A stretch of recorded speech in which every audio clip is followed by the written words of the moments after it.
Hey, everybody. We're going to continue our discussion of weed control and some of the basics relating to how we control weeds at Seascape. Last time, in the first part of this basic weed control series, we talked about different types of weeds, annuals versus perennials, as well as narrow leaf weeds versus broadleaf weeds, classification of different types of weeds. Today, we're going to talk about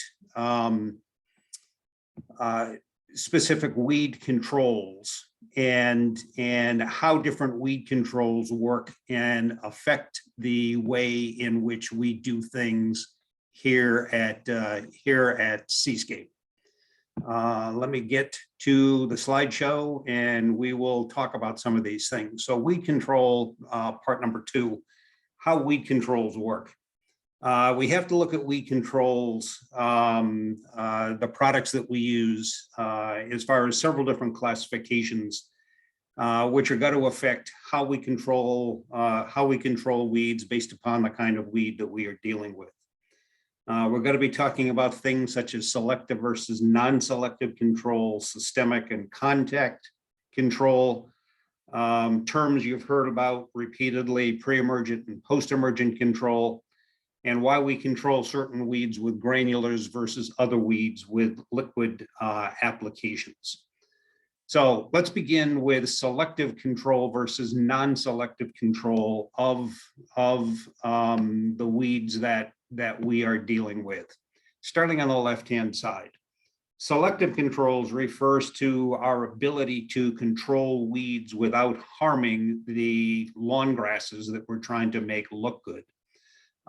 We can selectively control weeds such as dandelions and crabgrass in such a way that we control the weeds only and we do no harm to the surrounding grass.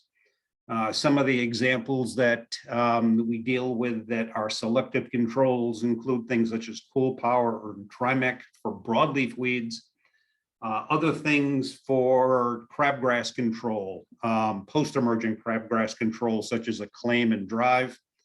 And for nutsedge control, we control nutsedge in lawns selectively without damaging the surrounding grasses. And I've got question marks here because every year we seem to find improved products for nutsedge control that do a better job. Contrast selective control to non-selective control, which we generally on lawns are not using. By non-selective control, it simply means that when we apply the product, it's going to control all vegetation, not only the weeds that we're trying to control, but anything else that the product that we're applying is going to come into contact with.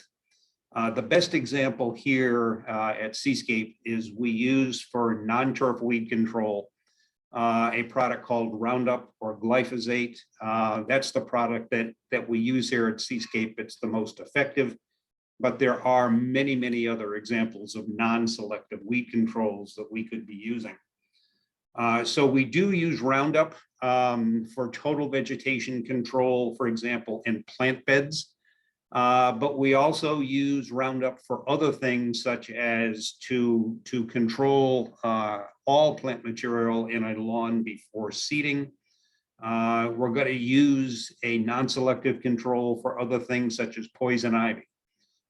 Keep in mind that when we do use a non-selective control, as the name implies, those products are going to control all vegetation, wanted and unwanted vegetation, at the time of application. So the next general classification of weeds or weed controls that we might be using distinguishes between what's called systemic controls here on the left versus contract controls on the right. Most of the products we use at Seascape for weed control are referred to as systemic controls. And what that refers to is those products are going to be translocated throughout the plant. They're going to be absorbed into the plant systemically, and they're going to control the entire plant, including the roots. Some examples here is when we use Cool Power for dandelion control, The product is absorbed into the dandelion plant, translocated throughout the entire plant, and kills the root as well as the top of the plant. Roundup is another example of a systemic control. Roundup works so well for weed control or for brush control because it acts systemically throughout the plant, gets down into the roots, kills the roots as well as the tops of the plants, and is going to prevent the plant from growing back. In general, systemic controls work slow, depending upon the control and depending upon the weed. Systemic controls might take 3 to 4 days, could take as long as 3 to 4 weeks to be completely effective. Contact controls, which generally we do not use here at Seascape, tend to actually burn the shoots of the plant off. The roots generally are not killed when a contact control is used.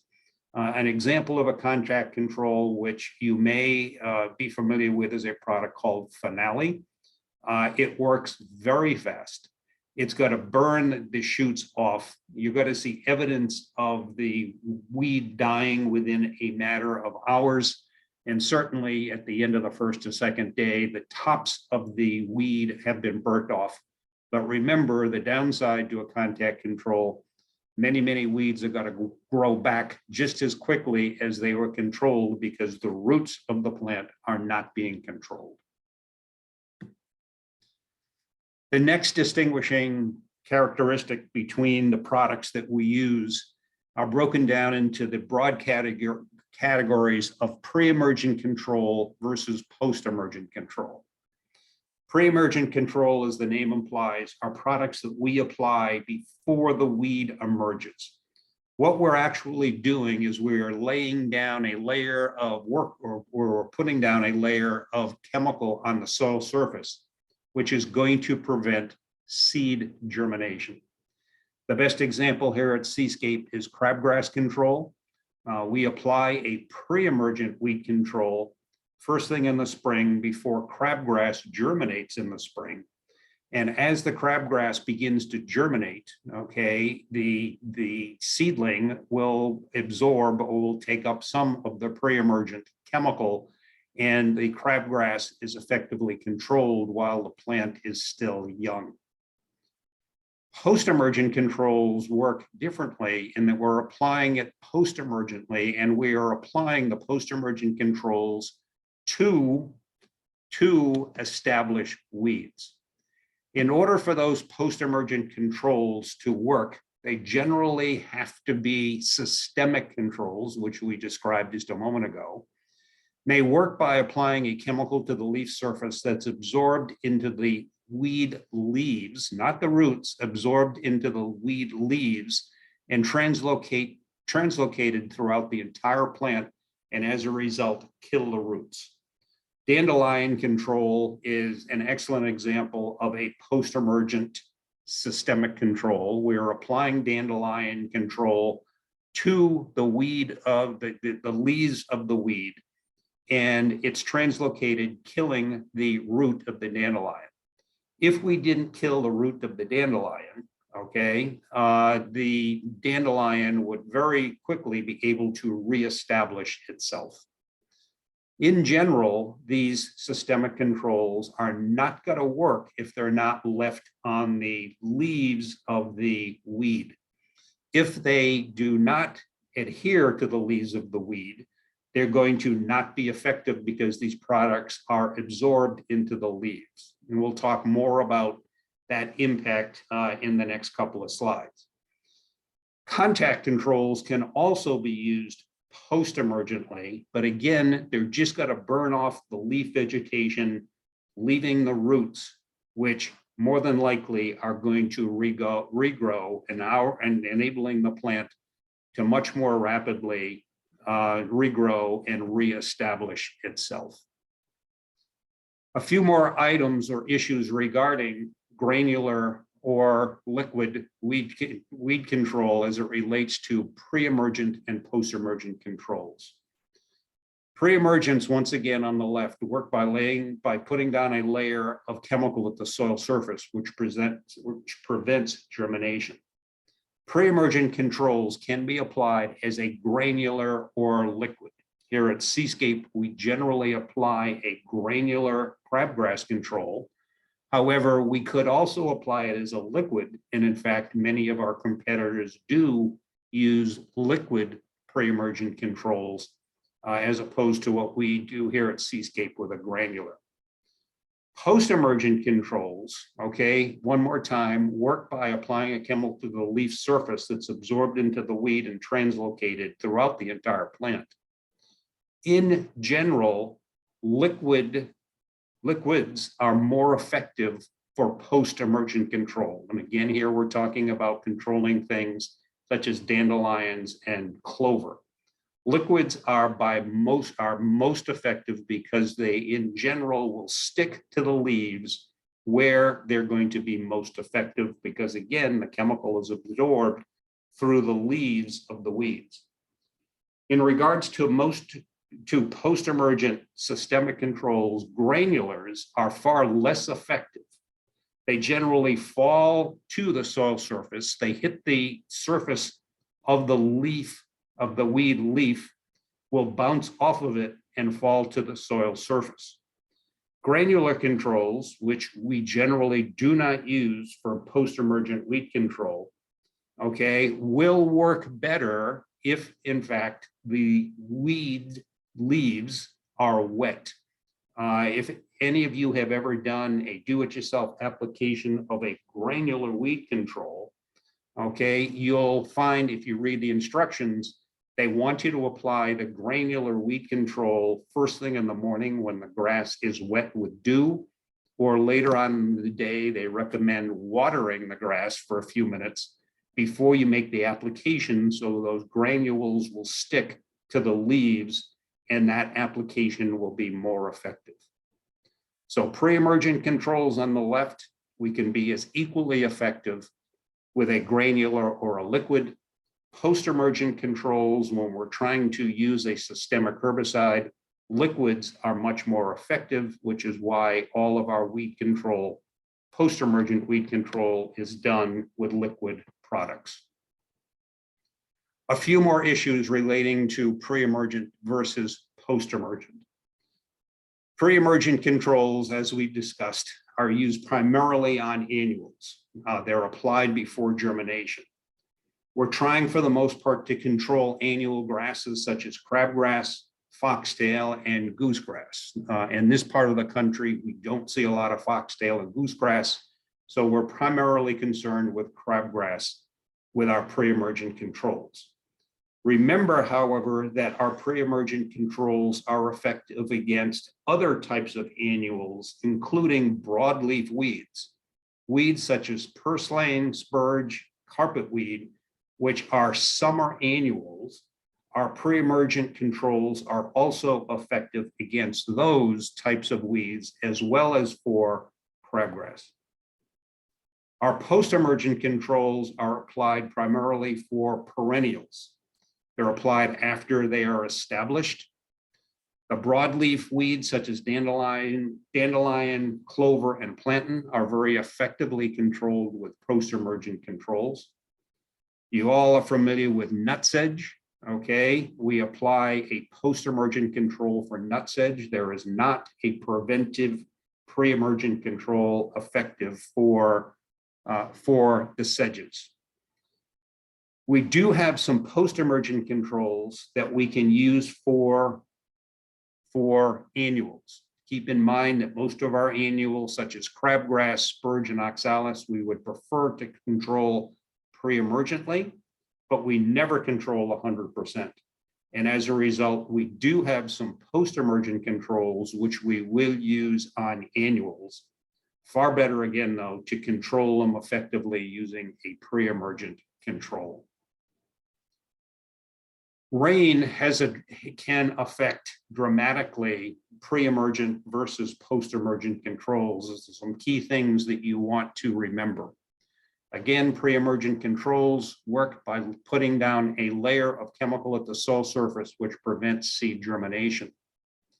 A light watering or a rain will actually improve a pre-emergent control because you want to water it in, okay? You want to water it in, and in fact, many of our applications, the instructions actually call for a light watering after an application. In general, however, the products, once they're applied, will sit on the soil surface and will wait for a rainfall in order to water the pre-emergent controls in. Post-emergent controls, again, we're applying a chemical to the leaf surface that's absorbed, okay? We want to be careful with rain with a systemic control because a heavy rain will reduce the effectiveness if that heavy rain occurs within an hour or two of application. If the heavy rain doesn't occur for an hour or two after the application, the weed control has pretty much done its work and should still be effective. Light showers, even while we are making an application of a post-emergent systemic control, a light shower is not going to reduce the effectiveness of that application. So in terms of weed control, what we mostly need to be concerned about is a heavy rain that occurs shortly after the application, because it will reduce the effectiveness by washing the chemical off of the weed leaf. Here's the name of some of the chemical controls that we use at Seascape. Many of you are already familiar with it. Pre-emergently for crabgrass control, our main product has been for several years a product called Dimension. It not only is going to control grasses such as crabgrass, but it is going to provide a little bit of post-emergent control on crabgrass and annual broadleaf weeds. What I mean by that is, even if we get the Dimension applied after the crabgrass has germinated and it's very young and it's very immature, Dimension will control the crabgrass and some of the broadleaf weeds such as spurge and oxalis, even after they have germinated. There are some other products out there. One of the main ones, which is used throughout our industry, is called pendimethalin. It's an older product which has some good properties in terms of its use. It can be effective. However, if you've ever seen a competitor with their equipment, their spreaders or their trucks covered in yellow stains, that yellow stain is an indication that pendimethalin is in use, and everything gets yellow. The trucks, the spreaders, and is a primary reason that we do not attempt to use pendimethalin here at Seascape. There is another product that probably does a slightly better job than Dimension called Barricade, but it is an expensive product and we've never been able to justify the added expense for Barricade, given the fact that Dimension works reasonably well. Post-emergently, the main products that we're using are referred to as phenoxy herbicides. Phenoxy herbicides include a wide range of different types of products. The most common phenoxy herbicide that is used is a product called 2,4-D, which is used commercially, also used residentially in do-it-yourself products. It not only is used in lawn care, but it's widely used in agriculture as well. And 2,4-D and these phenoxy herbicides are all systemic, which of course is going to mean they're going to do a good job. Post-emergently, we use products such as Sludgehammer for nutsedge control, Quinclorac and Drive for crabgrass control. Again, the crabgrass control post-emergently, we would far prefer to control it in the spring pre-emergently, but if it gets by us, we do have some post-emergent controls for annual grasses, such as crabgrass. To look at granular versus liquid controls from some different perspectives in terms of why we use one versus the other here at Seascape. Liquid versus granular controls. If we look at granular controls on the left-hand side of the ledger here, granular controls in general are more expensive than liquid controls, but for the most part, they are sold ready to use. In other words, many of our granular controls are applied with fertilizer. We do not need to dilute them, and they're ready to go right out of the bag. Okay, they can be applied on their own. You can get pre-emergent controls all by itself, but in most cases, it is applied along with fertilizer. Okay, the advantage to applying pre-emergent along with fertilizer is that we're making two passes, or we're applying two products at the time of one pass. We're applying both fertilizer and pre-emergent controls in one pass over the lawn. We have to, because we're applying fertilizer and a pre-emergent, the product has to be applied across the entire lawn. And we do not make spot applications with granular pest controls. Application in the rain can be difficult, as everybody knows. The fertilizer that we use is very hygroscopic, and when it begins to rain or there's very high humidity, the products can gum up and create problems spreading properly through our application equipment. Again, at Seascape, we use granular for not only pre-emergent controls for weed control, pre-emergent weed control, but we also use granular for grub and surface insects. Our liquid applications here at Seascape are less expensive. They, in general, are sold as concentrates as opposed to the ready-to-use granular products. They're sold as concentrates, and we need to dilute them. Okay, they can be, okay, if we're not careful, they can create a major drift concern. And we have to be conscious of the rate of water per 1,000 square feet that we are using to apply these products. More on that in just a moment. Down at the bottom here on the right-hand side at Seascape, we are using liquids for post-emergent weed control, and that's pretty much the only reason that we are using liquid applications here at Seascape. There are some considerations to the amount of water that we use, okay? You can apply weed control, liquid weed controls in a wide range of water and dilutions. Most of our labels here on the left-hand side will allow for liquid products to be applied in a wide range of volumes, okay? For example, one particular label that we use says that you can apply the given amount of weed control in anywhere from 1/3 to 4 gallons per 1,000 square feet or per M. Some examples of some of the different ways you can use different volumes of water. In our backpacks here at Seascape, we're applying our weed controls in 1/2 a gallon of water per 1,000 square feet. With our Z sprays, we're using less than 1/2 a gallon per 1,000. We're using 0.33 gallons per 1,000 square feet. And that's why the charts that we have, or the fill charts we have for Z sprays and for backpacks, are different and call for different amounts of herbicide, weed control, to be applied per gallon of water. By contrast to the volumes we're using that are less than a gallon per 1,000, if we take a look at TruGreen applications, and I'm not picking on TruGreen here because a lot of people use TruGreen guns, okay? TruGreen guns, as they're called within the industry, generally are applying weed controls in quantities of water up to 2 gallons per 1,000 square feet. That's why when you see certain competitor trucks in their operation, they're carrying far more water than we're carrying because they're applying the same amount of herbicide in more water, and as a result, they need to carry more water with them throughout the day. Now, why would certain people use more water versus less water?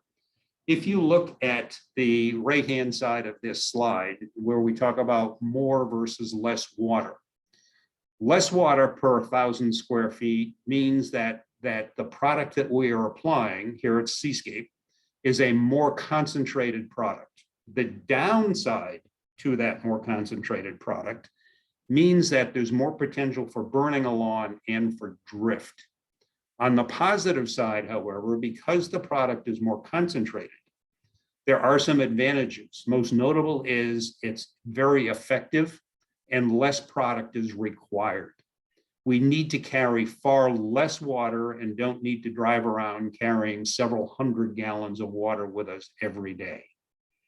For those operations that are using more water per thousand, such as TruGreen and other people who operate using TruGreen guns, they're generally applying a much more dilute product, meaning they have less burn potential and less drift potential, which is clearly a major advantage. However, burn and drift don't automatically go away.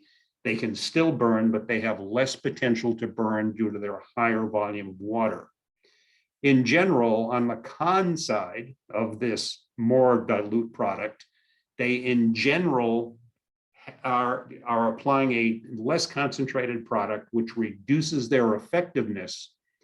More product is required, more herbicide is required, and certainly they need to carry more water throughout the day, which means heavier, bigger equipment, and the need to spend a lot more money on water than we have to here at Seascape. So those are some of the considerations for the plant controls that we use. We try to make things as simple as possible here at Seascape and take some of those decisions perhaps out of your hands as far as the application process, the mixing of the products that we're using, so forth and so on. Hope that is beneficial. Hope that provides you with a little bit better background of what we're doing here at Seascape. And our weed control series will continue to talk about even more weed control issues next time around.